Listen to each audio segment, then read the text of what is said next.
இந்திய அரசியலில் திராவிட முன்னேற்ற கழகம் என்கின்ற தலைப்பை எனக்கு தந்திருக்கிறார்கள். ஒரு நீண்ட நெடிய தலைப்பு. சம்பவங்களை கோர்த்து கொண்டே சொன்னால் 1 மணி நேரம் 2 மணி நேரம் போதாது. என்றாலும் கூட பேரறிஞர் அண்ணா அவர்கள் குறிப்பிட்டு சொன்னதை போல புட்டிங் செஞ்சுரிஸ் இன்டு கேப்சூல்ஸ், ஒரு நூற்றாண்டை ஒரு சின்ன சிட்டிகைக்குள் அடக்க முடியும் என்கின்ற அந்த அண்ணாவின் தத்துவத்தை ஏற்று ஒரு 10-20 மணித்துளிகளில் உங்கள் முன்னால் என்னுடைய கருத்துக்களை வைக்க விரும்புகிறேன். இந்திய அரசியலில் திராவிட முன்னேற்ற கழகம். இந்திய அரசியல் என்பது டெல்லி எதை பார்க்கிறது, எப்படி பார்க்கிறது, யாரை எப்படி நடத்துகிறது என்பதிலே முடிகிறது, என்பதிலே தொடங்குகிறது, என்பதிலே நீடிக்கிறது. ஒரு காலகட்டத்தில் டெல்லி கிழக்கை பார்த்த காலம் உண்டு. ஜின்னா அவர்கள் தனிநாடு கேட்ட 1930 முதல் 47 வரை வடக்கு கிழக்கை பார்த்தது. ஒரே தேசமாக இருக்க வேண்டும் என்று காந்தி விரும்பினார். ஒருவேளை இந்த நாடு துண்டப்படுமானால் அது என்னுடைய இறந்த உடலின் மீதுதான் நடக்கும் என்று சொன்னார். ஆனால் அவர் உயிரோடு இருக்கும் போதே நாடு துண்டாடப்பட்டது. அப்போது டெல்லி கிழக்கை பார்த்தது, கிழக்கு பிரிந்தது. அதற்கு பிறகு டெல்லி வடக்கு மேற்கை பார்த்தது. காங்கிரஸ் பேரியக்கம் சுதந்திரத்திற்கு பின்னால் ஆட்சி அதிகாரத்தை பெற்ற நேரத்தில் மேற்கிலே இருந்த மேற்கு வங்காளம் தனித்த தத்துவ அடையாளத்தோடு, கொள்கை அடையாளத்தோடு டெல்லியை திரும்பி பார்க்க வைத்தது. அப்போது டெல்லி வடக்கு மேற்கை பார்த்தது. அதற்கு பிறகு 1951 தத்துவ தலைவர் தந்தை பெரியார் அவரால் உருவாக்கப்பட்ட திராவிட முன்னேற்ற கழகம் இவையெல்லாம் சேர்ந்து சமூக நீதிக்காக ஒரு மிகப்பெரிய போராட்டத்தை நடத்தி இந்தியாவினுடைய அரசியல் சட்டத்தை திருத்த வேண்டிய இக்கட்டுக்கு பண்டித நேரு ஆளானாரே. எனக்கு புரியவில்லை. I supported the efficient government without losing any merit என்று சொன்னவர்.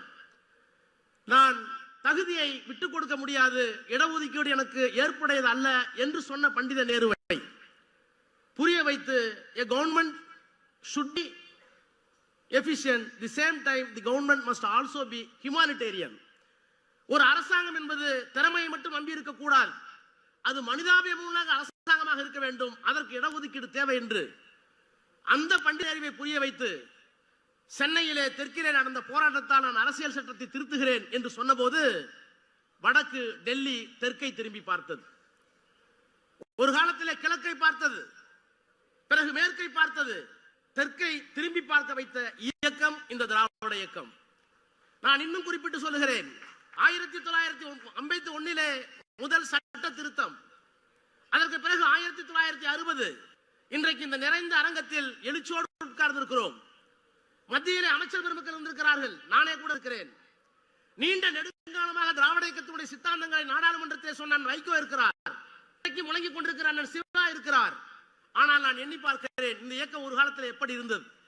1960 ஆகஸ்ட் 14ஆம் நாள் இந்திய எதிர்ப்பாட்டம் இங்கே நடந்து கொண்டிருந்த அந்த காலகட்டத்தில் நாடாளுமன்ற உறுப்பினராக இருந்த EVK சம்பத் அவர்களுக்கு பண்டித நேரு அவர்கள் கடிதம் எழுதுகிறார். என்ன கடிதம்? உங்களிடத்தை நான் அறிவேன், உங்களுக்கு ஒரு உத்தரவாதம் தருகிறேன்.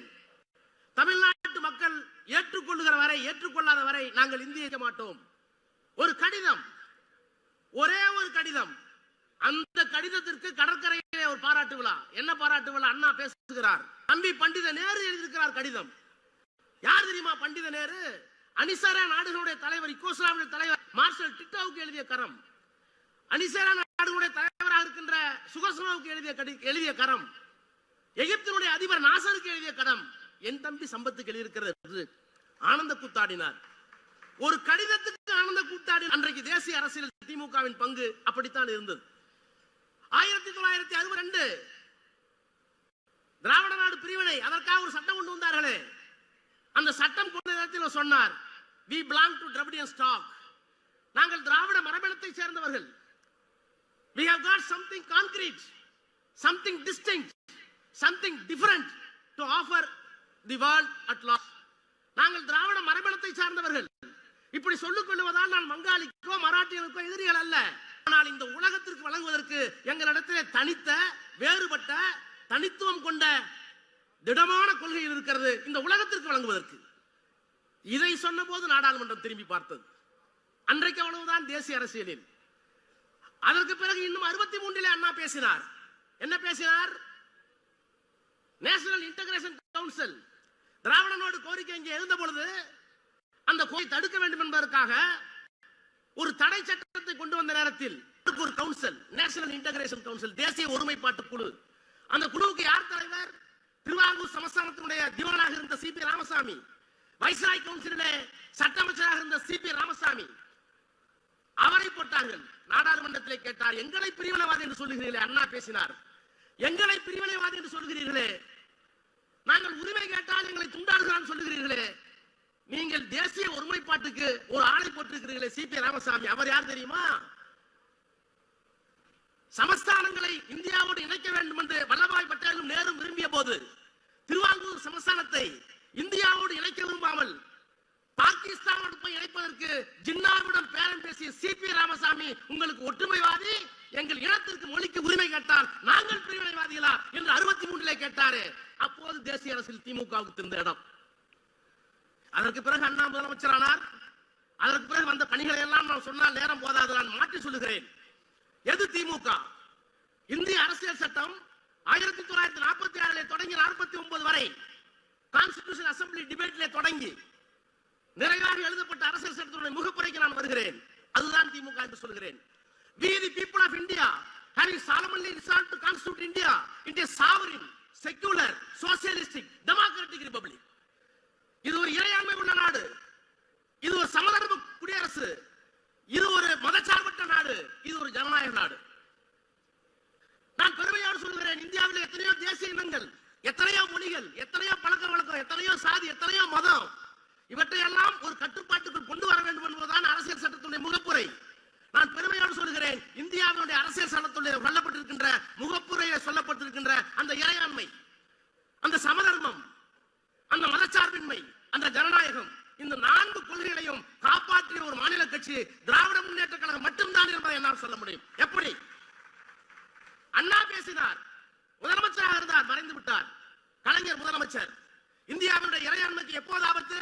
1971 பாகிஸ்தான், 1999 கார்கில், திராவிட நாடு கேட்டவர்கள், பிரிவினைவாதிகள் என்றெல்லாம் சொல்லப்பட்ட நேரத்தில் 71 எந்த முதலமைச்சரும் தரவில்லை. இந்தியாவுடைய ஒருமைப்பாட்டுக்காக 5 கோடி ரூபாயை தந்து இறையாண்மையை காப்பாற்றியவர், 6 கோடி ரூபாயை தந்து இறையாண்மையை காப்பாற்றியவர் கலைஞர். 99 எந்த மாநிலம் கொடுக்கவில்லை. வாஜ்பாய் பிரதமர் 100 கோடி ரூபாயை கார்கில் போருக்கு கொடுத்து இறையாண்மைக்கு கட்டியம் கூறியவர் கலைஞர். அப்ப அரசியல் சட்டத்துடைய பிரியாமல்ல இறையாண்மையை காப்பாற்றிய இயக்கம் திராவிட முன்னேற்ற கழகம், கலைஞர். மதச்சார்பின்மைக்கு வாருங்கள். இங்கே ஆசிரியர் இருக்கிறார், விடுதலை ஆசிரியர் வீரமணி இருக்கிறார். ஒரு காலகட்டத்தில் திராவிட முன்னேற்ற கழகத்தினுடைய ஒவ்வாமை இருந்தது. என்ன ஒவ்வாமை? பிஜேபியோட கூட்டணி. செய்யத்தக்க அல்ல செய்ய அல்ல கெடும், செய்யத்தக்க அல்லாம யாரும் கெடுமா. செய்ய வேண்டியதை செய்யலனாலும் தப்பா போடும், செய்ய வேண்டியத செய்யாம உடம்பு. எங்கள் மீது குற்றச்சாட்டு வந்தது. என்ன குற்றச்சாட்டு? மதச்சார்பின்மைக்கு எதிராக விட்டார்கள் என்று. இல்லை, மதச்சார்பின்மையை காப்பாற்றிய இயக்கம் பிஜேபியோடு சேர்ந்து திராவிட முன்னேற்ற கழகம். எப்படி? திராவிட முன்னேற்ற கழகம் வாஜ்பாயோடு பிஜேபியோடு கூட்டணி வைத்த போது குறைந்தபட்ட செயல் திட்டம். 1, காஷ்மீருக்கு வழங்கப்பட்டிருக்கிற 370 அதிகாரத்தை எடுக்கக்கூடாது. 2, மசூதி இருந்த இடத்தில் ராமர் கோயில் கட்டக்கூடாது. 3, இஸ்லாமியர்களுக்கு இருக்கிற பொது சட்டம், அவர்களை வஞ்சிக்கின்ற பொது சட்டத்தை, காமன் சிவில் கோட் கொண்டு வரக்கூடாது. மதச்சார்பின்மை கொள்கையை வெளியிலே இருந்து காப்பாற்றுவது வேறு. ஆனால் வாஜ்பாயோடு கூட்டணி வைத்து அவர்கள் கையை கட்டி போட்டு இந்த 3ஐயும் செய்யாமல் காப்பாற்றிய இயக்கம் இந்திய அரசியலில் திமுகவும் தலைவர் கலைஞரும். அப்ப இறையாண்மை, மதச்சார்பின்மை, சோசியலிஸ்ட் வருகிறேன், சமதர்மம். மொரார்ஜி தேசாய் நிதித்துறை அமைச்சர், இந்திரா காந்தி பிரதமர், வங்கிகளை தேசியமயமாக்க வேண்டும், முதலாளிகளுக்கு மட்டுமே, பஸ் முதலாளிகளுக்கு மட்டுமே, மிராசார்களுக்கு மட்டுமே, மிட்டாக்களுக்கு மட்டுமே பயன்பட்ட வங்கிகளை தாழ்த்தப்பட்டவனுக்கும் பிற்படுத்தப்பட்டவங்க ஏழைக்கும் கொண்டு வர வேண்டும் என்பதற்காக அந்த சட்டத்தை நாடாளுமன்றத்தில் கொண்டு வர முயற்பட்ட போது மொரார்ஜி தேசாய் ஒத்துக்கல. ஆனால் அன்றைக்கு இங்கிருந்து ஒரு குரல், கலைஞரின் குரல் கூட்டணியில இருந்தார். இந்திரா காந்தி அம்மையார் அவர்களே, சமதர்மம் ஓங்க வேண்டும், அதுதான் எங்களுடைய கொள்கை, எங்களுடைய நாடாளுமன்ற உறுப்பினர்கள் உங்களுக்கு ஆதரவாக இருப்பார்கள், அந்த சட்டத்தை கொண்டு வாருங்கள் என்று சொல்லி அன்றைக்கு சமதர்மத்தை காப்பாற்றிய இந்த இயக்கம். இந்திய அரசியலில் திமுக. அப்ப இறையாண்மை, மதச்சார்பின்மை, சமதர்மம், ஜனநாயகம். எப்போது ஜனநாயகத்திற்கு ஆபத்து வந்தது? மிசா வந்த போது ஆபத்து வந்தது. யார் இந்த முதலமைச்சர்? நான் இன்னொரு மேடையிலே சொன்னேன். அந்த 25 வயதில் 23 வயதில் காயங்களோடு திருமணமான ஒரு புதிய மணமகன் இல்லத்தினுடைய சுகத்தை எல்லாம் துவக்க வேண்டிய அந்த வயதில் சிறையை சிலுவை ஏற்றுக்கொண்டாரே, அப்படி ஜனநாயகத்திற்கு ஆபத்து வந்த போது அதை தடுத்து நிறுத்தியது மட்டுமல்ல, அதற்காக ஆட்சியை இழந்து எதிர்த்து நின்று குரல் கொடுத்து அதற்கு பிறகு அரசியல் சட்டத்தை திருத்தி 42 அமெண்ட்மெண்ட் சொல்வார்களே, நீதித்துறைக்கு மரியாதை இல்லை, நீதித்துறை கேள்வி கேட்க முடியாத நாடாளுமன்ற சட்டங்களை என்றெல்லாம் கொண்டு வந்தார்களே, அந்த காட்டு தர்பார் சட்டத்தை தூக்கி எறிந்து மீண்டும் ஒரு ஆட்சியை கொண்டு வந்த பெருமை கலைஞருக்கும் திராவிட முன்னேற்ற கழகத்துக்கும் இந்திய அரசியலிலே உண்டு. நான் இப்போது சொல்கிறேன், we the people of India having solemnly resolved to constitute India into a sovereign, secular, socialistic, democratic, இந்த பண்புகளை காப்பாற்றிய ஒரு மாநில கட்சி திராவிட முன்னேற்ற கழகத்தை தவிர, கலைஞரை தவிர வேறு யார் இருக்கிறார்கள்? அவ்வளவு பெருமைக்கும்.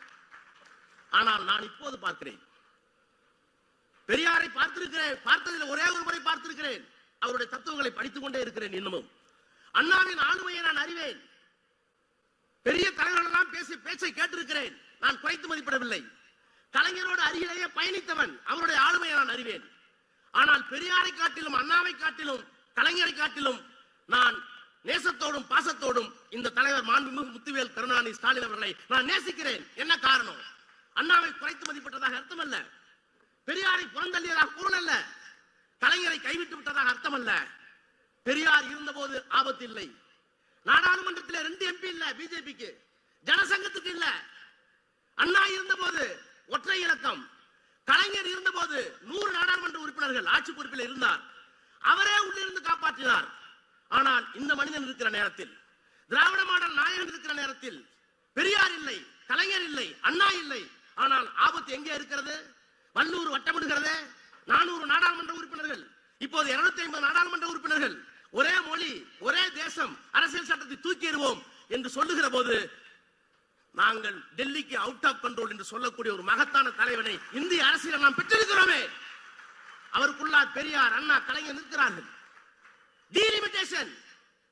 நான் மீண்டும் சொல்லுகிறேன், democratic country, socialist country, secular country, republic democratic. இந்த ரிபப்ளிக் வார்த்தை யாருமே கை வைக்கல. ரிபப்ளிக்னா என்ன? குடியரசு. குடியரசுனா என்ன? எல்லாத்துக்கும் ஒரு ஓட்டு. சமூகத்தில் நீ மேட்டுக்குடியா இருக்கலாம், கீழே இருக்கலாம், பணத்துல நீ பெரியாள், சமூகத்தில் பிரித்து வைக்கப்பட்டிருக்கலாம், ஆணும் பெண்ணும் வேற்றுமையாக இருக்கலாம். ஆனால் ரிபப்ளிக், குடியரசு வந்து விட்டால் எல்லாத்துக்கும் ஒரே மரியாதை. அந்த மரியாதைக்கு குழி தோண்டுகின்ற டீலிமிட்டேஷன். மறுவரை செய்வோம். தமிழ்நாடு போன்ற மாநிலங்களை தூக்கி எறிவோம்.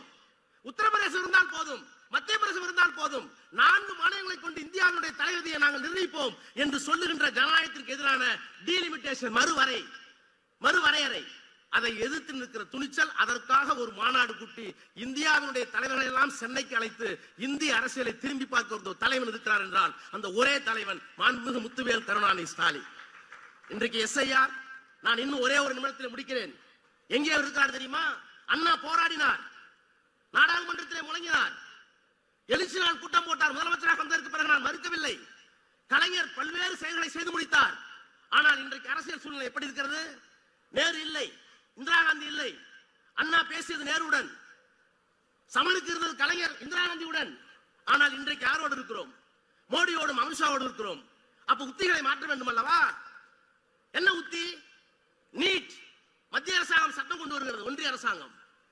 EWS ஒன்றிய அரசாங்கம் சட்டம் கொண்டு வருகிறது, economically weaker section. National education policy சட்டம் கொண்டு வருகிறார்கள், SIR சட்டம் கொண்டு வருகிறார்கள். இந்த சட்டத்தை எல்லாம் நாடாளுமன்றம் ஏற்றுகிறது. நன்றாக கவனியுங்கள். The political will of the entire people of India is being reflected in the parliament. அப்படித்தான் பொருள். ஒரு நாடாளுமன்ற உறுப்பினர் ஓட்டு போட்டு விட்டால், உதகை நாடாளுமன்ற உறுப்பினர் நாடாளுமன்றத்தில் ஓட்டு போட்டு விட்டால் எனக்கு 14 லட்சம் பேர் இருக்கிறார்கள் பின்னாலே, நான் அவர்கள் ஓட்டு போட்டதாக பொருள். அப்ப entire sovereignty of the country is being reflected in the parliament. ஆனால் அந்த பார்லிமெண்ட்ல போட்ட ஒரு சட்டத்தை தவறு என்று சட்டமன்றத்தை கூட்டி எங்களுடைய இறையாண்மை வேறு, உன்னுடைய இறையாண்மை வேறு என்று சொல்லக்கூடிய ஒரு ஆண்மை, ஒரு மகத்தான தலைவனை நாம் தமிழ்நாட்டில் பெற்றிருக்கிறோம். அதுதான் இந்திய அரசியலில் அவருக்கு இருக்கிற இடம். இப்ப அவர் என்ன சொல்கிறார்கள்? ஏன் பிரிந்து போகிறீர்கள் என்று சொல்கிறார்கள், பிரிக்கப்பார்கள் என்று சொல்கிறார்கள். நாங்கள் பிரிக்கவில்லை. எங்களை பிரித்து விடுவதற்கு நீங்கள் எல்லா முயற்சியும் செய்தால் அதை எதிர்கொள்கின்ற ஆற்றல் மிக்க ஒரு இயக்கமாக இந்தியாவில் வேறு எந்த இயக்கமும் இல்லை. இந்த இயக்கம் இருக்கிறது. என்ன காரணம் என்றால் எல்லா இயக்கமும் அரசியல் இயக்கம். இந்த இயக்கம் தான் தத்துவார்த்த இயக்கம். All parties are political parties.